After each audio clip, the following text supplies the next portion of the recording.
Hello, everyone. It's Marla Copal, and today I want to first do a shout out to all my friends in Texas and North Carolina, where you've had freezing temperatures, you're without heat, you've had tornadoes on the coastline, which is unheard of. And blessings to all of you.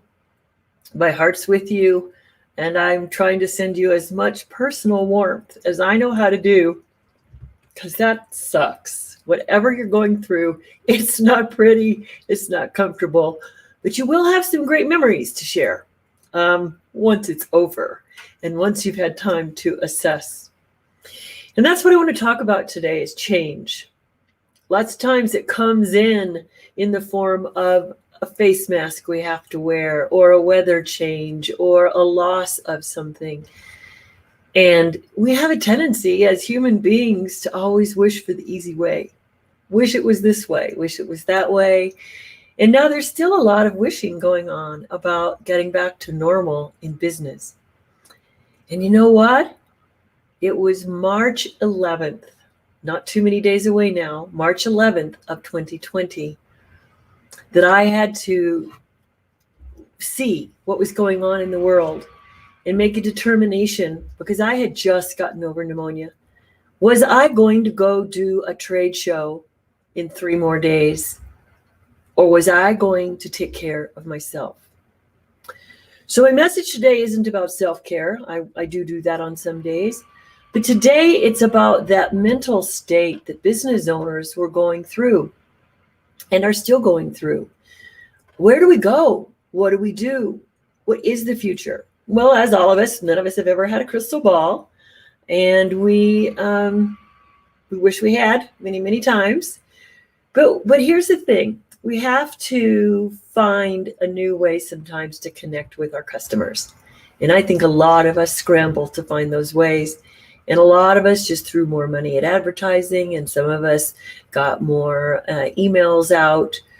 But the phone really is the easiest way sometimes. But before I talk about any perfect way to connect with customers, which many of us are concerned about, can we keep the ones we have? Can we still grow in the time of risk? Hello out there. And so what I would love to talk about today is just some of those things that we have to review. And I've been around a while, and I was sitting here this morning when I was having my tea, and I thought, man, what were some of the decisions I had to make when I had a brick and mortar business? And in those days, the advertising that was available to us was a little bit old school for some of you who might be hearing this today. But I'm going to go there and reveal myself. So I had a property management company.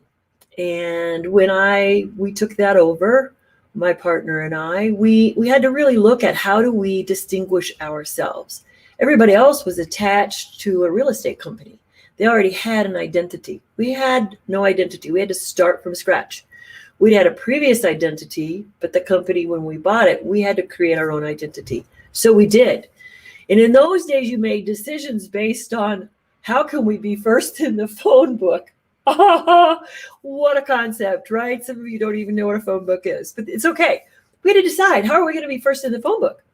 So we came up with a company name of Action, spelled with 2 A's. AACTION. Guess what? We were first in the phone book. So that was accomplished. And then our signs had to look good. Well, what do we need for a sign?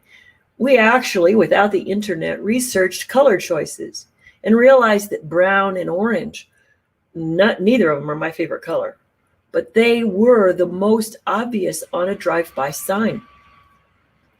So we got our signs made. And then we would have people tell us they found us because of our sign. So then we had to look at our advertising. So we looked at how everybody was advertising. And here's another oldie, in the newspaper in those days, because that was what was available. Internet still wasn't around. And TV and radio advertising were expensive, because if you're doing what I was doing, which is property management, you have to have continuous opportunity to meet people who need to rent a place to live. So you have to be obvious for them to find you, because they're not driving up and down the streets to find you. So now we found out that everybody else is advertising each property individually so that they can bill their owners individually. And we came in and we did long ads with our logo at the top. Nobody else was advertising with their logo. So we put our logo up there. We'd have 5 to 6 single family homes. We'd have 5 to 6 apartment houses listed. We'd have 5 to 6. So everything, like, we popped out of the middle of that page like you can't believe. So how did we all turn the corner last year? Well, all of a sudden in March, if we were people who are used to meeting people and our smile is our business card, guess what? We got to cover it up with a mask. So that actually caused me a little bit of emotional trauma. I'm sitting here going, but I got my first job because of my picture. The guy never interviewed me. He hired me off my resume with my picture with a smile. So really, this has been one of my value added. You know where I am. I am an open book. And now I can't share my open book when I put a mask on. That concerned me. So I did more investigation. I started following people and I started seeing the changes they were making on their posts. And not all were great. Some went to spam. Let me just tell you. And then others went to engagement. I thought that was pretty good. And then I watched other people tune up their personal profiles. I watched, so that's the same as the yard sign to me.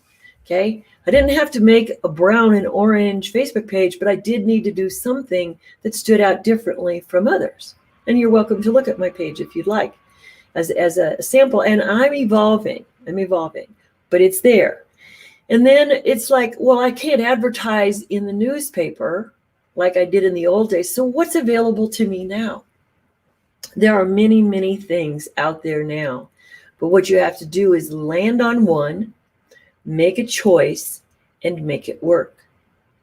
So when you start looking at the ways you can make changes, the ways you can connect to those customers that you want to meet, the ways you can still let people know you're in business, they're multifaceted. So now your choice is to not drive yourself crazy. Pick 1 or 2 that work for you and really put the effort in to make them work. So I'm going to be evolving this conversation over the next few days, but what I just wanted to say is I've gotten some great coaching, and it really helped me get out of the woods with my confusion of what is my best effort. I adapt to change, but I realize I get really confused on which path to take. And so, and if somebody's having a wishing conversation, I walk away because I have owned that things will not be whatever we thought normal was, because we're walking in not even to a new normal. We're walking into a new turbulence because 2021 is still presenting the virus. So how are we managing this disruption? So what I want you to do is, and my point is look at the business that you're in now.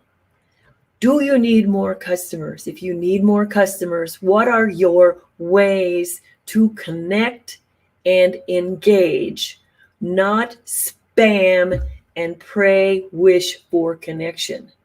There is a difference. I'll see you later, everybody. Thank you very much, and happy Wednesday.